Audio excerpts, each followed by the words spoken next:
નમસ્કાર, જોહાર. મારું નામ ડૉક્ટર નીરવ ગુલાભાઈ પટેલ, પ્રમુખ સમસ્ત આદિવાસી સમાજ નવસારી જિલ્લા. આવતીકાલે એટલે કે 15 નવેમ્બર 2024ના રોજ આપણા ભારત દેશના મહાન સ્વતંત્ર સેનાની અને આદિવાસી સમાજના મહામાનવ બિરસા મુંડાજી જેમની 150મી જન્મ જયંતિ છે, જે નિમિત્તે આખા દેશભરમાં આદિવાસી વિસ્તારોમાં, આ માત્ર આદિવાસી વિસ્તારો જ શું કામ, એમણે આખા ભારતના ગરીબો, શોષિતો અને વંચિતો માટે કામ કરેલું છે. તો આખા દેશમાં એની ઉજવણી થવી જોઈએ. તેની નિમિત્તે ઘણા વિસ્તારોમાં ભવ્ય કાર્યક્રમો થવા જઈ રહ્યા છે.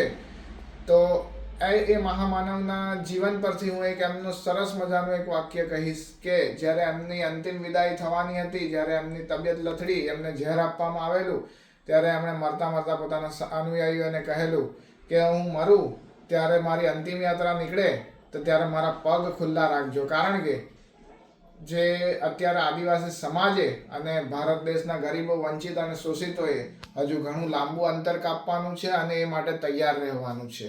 બિરસા મુંડાજી માત્ર 25 વર્ષની ઉંમરે અંગ્રેજો સામે અને સાહુકારો સામે લડતા લડતા શહીદ થઈ ગયા. જે ઉંમરે આજના યુવાનો પબજી સબજી જેવી ગેમોમાં પોતાની જિંદગી બરબાદ કરે છે, ઘરે બેસીને આનંદ પ્રમાદમાં પોતાની જિંદગી વેડફે છે, ત્યારે એ મહામાનવે જે ગરીબો, શોષિતો અને વંચિતોને ન્યાય અપાવવા માટે, સાહુકારોના વ્યાજના ચુંગાલમાંથી મુક્ત કરવા માટે અને અંગ્રેજોને આતંકમાંથી મુક્ત કરવા માટે માત્ર 17 વર્ષની ઉંમરેથી એણે પોતાની લડત અને સશસ્ત્ર બળવાઓ અને આંદોલનો ચાલુ કરી દીધેલા હતા અને કેટલી વાર જેલમાં પણ જઈ આવેલા હતા. એમનું મૃત્યુ 1900ની સાલમાં માત્ર 25 વર્ષની ઉંમરે જ થઈ ગયું હતું. આવા મહામાનવને હું સત વંદન કરું છું અને એમના જિંદગીમાંથી ઘણા લોકો પાઠ શીખે કે જે અન્યાય સામે લડવાનું છે તેની માટે અનેક યાતનાઓ પણ સહન કરવાની આવશે, અનેક તકલીફો પણ સહન કરવાની આવશે, પણ આપણે ઝૂકવાનું નથી. અને જો આજે બિરસા મુંડાજી જીવતા હોત તો આજના જે યુવાનો છે તે પોતાનો કિંમતી સમય વેડફી રહ્યા છે તે જોઈને અવશ્ય દુઃખી થાત. હું માનું છું કે આજે બિરસા મુંડાજી જો જીવિત હોત તો એમનું મુખ્ય લક્ષ્યાંક આજે જે પર્યાવરણના જે વિનાશકારી પ્રોજેક્ટ્સ છે, જે જળ જંગલ જમીનને નુકસાન કરી રહ્યા છે.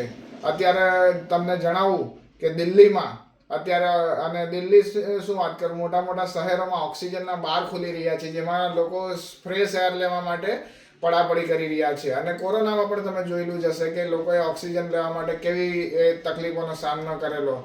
તો આપણને કુદરતે જે જળ જંગલ જમીન અને પર્યાવરણ ખૂબ જ સ્વસ્થ આપેલું છે, તેને જાળવી રાખીને જે આંધળી ઔદ્યોગિકરણ અને વિનાશકારી પ્રોજેક્ટો છે તેને કાબૂમાં રાખી, પોતાની મહત્વાકાંક્ષાઓ કાબૂમાં રાખી પર્યાવરણનો વિનાશ અટકાવવો જોઈએ. અન્યથા આપણે જોશીમઠ હોય કે અન્ય દુબઈમાં અત્યારે આટલા રણમાં જ્યાં આજ સુધી વરસાદ પણ નથી, ટીપું પણ નથી ઘણી જગ્યાએ પડતું, તે જગ્યાએ પૂર આવે છે, ઘણી જગ્યાએ રસ્તાઓ તૂટી જાય છે, ઘણી જગ્યાએ ભૂસ્ખલન થાય છે, ઘણી જગ્યાએ પૂર આવે છે, ઘણી જગ્યાએ ભૂકંપના વારંવાર આંચકાઓ આવે છે. અત્યારે કેલિયા ડેમના વિસ્તારમાં પણ ભૂકંપ વારંવાર આવે છે. તો આવા તો કંઈ કેટલા છે વસ્તુઓ કે જે પર્યાવરણને નુકસાન કરવાથી પ્રકૃતિ આપણને વળતો સંદેશો આપી રહી છે કે પર્યાવરણનું નુકસાન અટકાવો. તો એ દિશામાં બિરસા મુંડાજીએ જરૂરથી પ્રયત્ન કર્યો હતો. તો આપણે પણ જે બિરસા મુંડાજીનું માત્ર 25 વર્ષની ઉંમરે જે એમણે પોતાની જિંદગી અંગ્રેજો અને સાહુકારો સામે લડતા લડતા દેશવાસીઓને અને ત્યાંના જે ગરીબો, શોષિતો અને વંચિતોને ન્યાય અપાવવા માટે એમણે આપી દીધી હતી, તે આપણે ભૂલવી ન જોઈએ અને એ જિંદગીનો આપણે અહેસાન માનવો જોઈએ, મહામાનવનો અહેસાન માનવો જોઈએ અને એમના પાસેથી એક પ્રેરણા લઈએ આપણે. ચાલો કે તમામ વ્યક્તિઓ, જે યુવાનો છે ખાસ કરીને, એક પોતાની જાતે પ્રતિજ્ઞા લઈ કે હું અન્યાય સામે લડીશ. ગમે એટલી બાધાઓ, અડચણો આવે, ગમે એટલું નુકસાન સહન કરવું પડે, પરંતુ હું લડીશ જ, હું ક્યારેય ઝૂકીશ નહીં. અને પર્યાવરણ, જળ જંગલ જમીનનું હું રક્ષણ કરવા માટે જરૂર પડે તો હું મારા જીવનો પણ પ્રાણ આપી દઈશ. અને એક તમામને એક અપીલ છે કે જે આપણે આ 15મી નવેમ્બરે હર ઘર બિરસાની મુવમેન્ટ ચાલુ કરીએ.